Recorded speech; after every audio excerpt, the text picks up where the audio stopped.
unit vector perpendicular to the plane A and B is plus minus A cross B upon magnitude A cross B।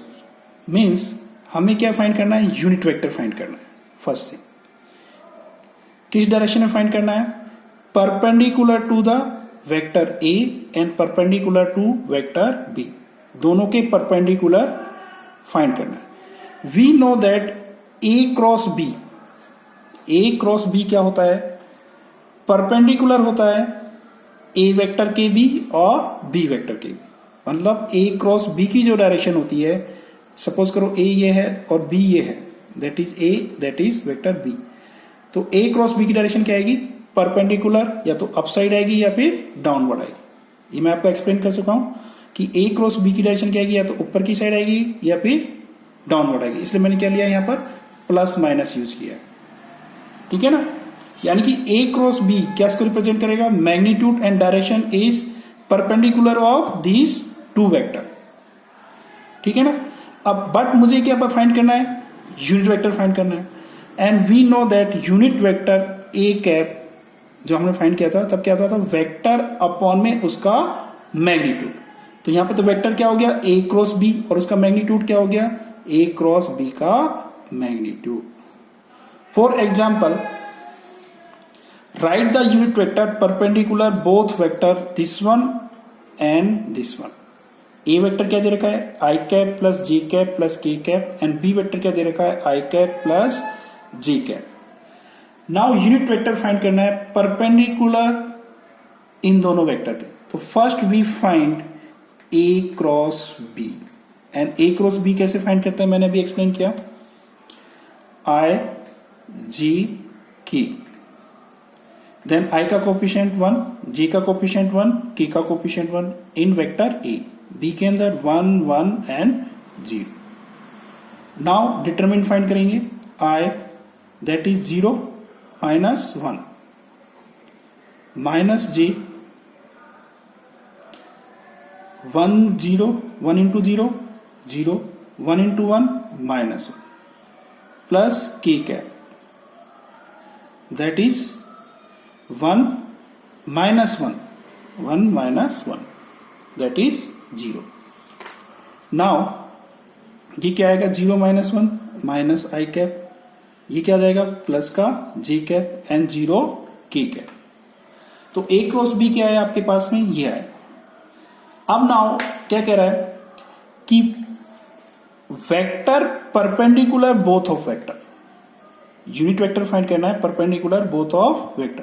तो क्या मैंने बताया था? A cross B किसको represent कर रहा है? परपेंडिकुलर, ये जो वेक्टर आया है ये परपेंडिकुलर है A के B और B के B। तो बट आपको यूनिट वेक्टर फाइंड करना है, तो हम कैसे फाइंड करेंगे unit vector? Suppose that is vector n, तो हमें क्या फाइंड करना है? n cap. तो वेक्टर हमें क्या फाइंड करना है? n cap. तो n कैप क्या होगा? वेक्टर n अपॉन उसका magnitude. Means A cross B upon A cross B का मैग्नीट्यूड। A क्रॉस B क्या है आपके पास में? Minus I plus J cap, और इसका मैग्नीट्यूड क्या होता है आपको पता है? माइनस 1 का स्क्वायर प्लस 1 का square, means minus I plus J cap upon square root of 2, that is. ठीक है ना? तो कभी भी क्वेश्चन के अंदर आता है कि unit vector perpendicular the both vector, तो सिंपल क्या होता है? A क्रॉस B अपॉन उसका मैग्नीट्यूड, A क्रॉस B का मैग्नीट्यूड। एंड क्वेश्चन में यह आता है कि A vector magnitude is lambda, magnitude क्या है उसका? Magna, and perpendicular in both of this vector. तो मीन्स हम क्या फाइंड करेंगे? पहले तो यूनिट वेक्टर फाइंड करेंगे, देन उसका मैग्नीट्यूड क्या होना चाहिए? लैम्डा। तो उसको किससे मल्टीप्लाई कर देंगे आप? लैम्डा से। क्योंकि फर्स्ट तो आपने क्या फाइंड की? डायरेक्शन, और क्वेश्चन में कह रहा है कि डायरेक्शन तो क्या होना चाहिए? A और B के परपेंडिकुलर। तो डायरेक्शन तो हमने यूनिट वेक्टर के अकॉर्डिंग फाइंड कर ली। यूनिट वेक्टर किसको रिप्रेजेंट करता है? डायरेक्शन को, और मैग्नीट्यूड क्या होता है 1। बट वो कह रहा है क्वेश्चन में कि मैग्नीट्यूड लैम्बडा होना चाहिए, तो उसको हमने किससे मल्टीप्लाई कर दिया, सिंपल लैम्बडा से। Suppose for example we consider, एक और एग्जाम्पल कंसीडर करते हैं कि find a vector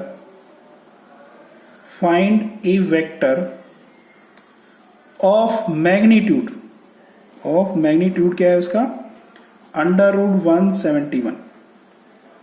clear, magnitude क्या है, √171,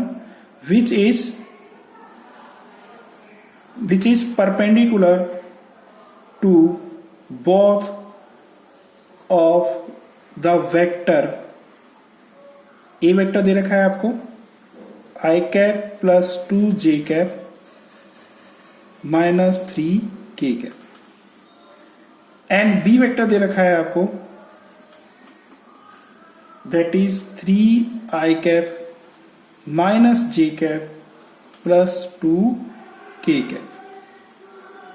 क्लियर, क्वेश्चन क्या है अगेन समझ लो, फाइंड ए वेक्टर, मैग्नीट्यूड तो क्या होना चाहिए उसका ये, बट परपेंडिकुलर इन दोनों को होना चाहिए, तो परपेंडिकुलर इन दोनों को होना चाहिए। तो फर्स्ट मैं क्या करता हूं कि उसकी डायरेक्शन फाइंड कर लेता हूं। डायरेक्शन कैसे फाइंड करते हैं हम, यूनिट वेक्टर फाइंड करके।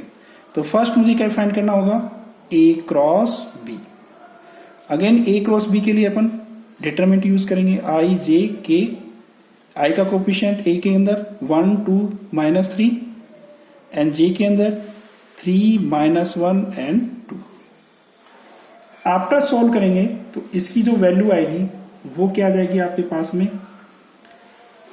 आई कैप -11 जे कैप -7 के कैप। क्वेश्चन में क्या कह रहा है कि इन दोनों के परपेंडिकुलर वेक्टर फाइंड करना है, बट उसका मैग्नीट्यूड क्या होना चाहिए, ये होना चाहिए। तो हमने परपेंडिकुलर वेक्टर तो फाइंड कर लिया, इन दोनों के परपेंडिकुलर वेक्टर क्या आएगा, ये वाला वेक्टर, ठीक है ना। इन दोनों के परपेंडिकुलर वेक्टर कौन सा आ रहा है, ये, बट मैग्नीट्यूड डिफरेंट हो सकता है। तो मैग्नीट्यूड सेम करने के लिए हम क्या करते हैं, इसको यूनिट वेक्टर फाइंड कर लेते हैं, यानी कि एन कैप।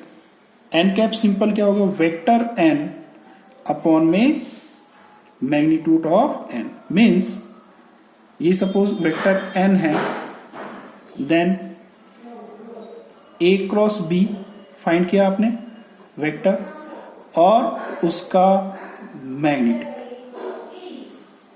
मीन्स क्या आएगा आपके पास में, आई कैप -11 जे कैप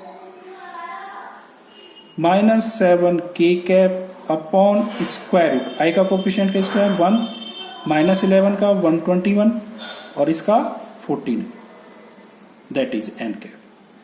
बट इसका मैग्नीट्यूड क्या आएगा 1, एंड डायरेक्शन क्या होगी, इन दोनों की डायरेक्शन के परपेंडिकुलर होगी, ए और बी के परपेंडिकुलर डायरेक्शन होगी। ये किसको रिप्रेजेंट कर रहा है, एन कैप। बट मैग्नीट्यूड क्या चाहिए मुझे, 171 स्क्वायर रूट। तो मुझे इसको किससे मल्टीप्लाई करना पड़ेगा, रिक्वायर्ड जो है √177 into n cap, means √177 into i cap -11 J cap -7 के कैप अपॉन में स्क्वायर रूट, ये कितना आया 21 + 49 दैट इज 170 एंड प्लस 171, तो ये कैंसिल हो जाएगा and that is equal to I cap -11 J cap -7 के कैप। तो ये रिक्वायर्ड आपका क्या आएगा आपके पास में, जिसका मैग्नीट्यूड तो क्या है √171 है, बट डायरेक्शन क्या है, ए वेक्टर एंड बी वेक्टर दोनों के परपेंडिकुलर।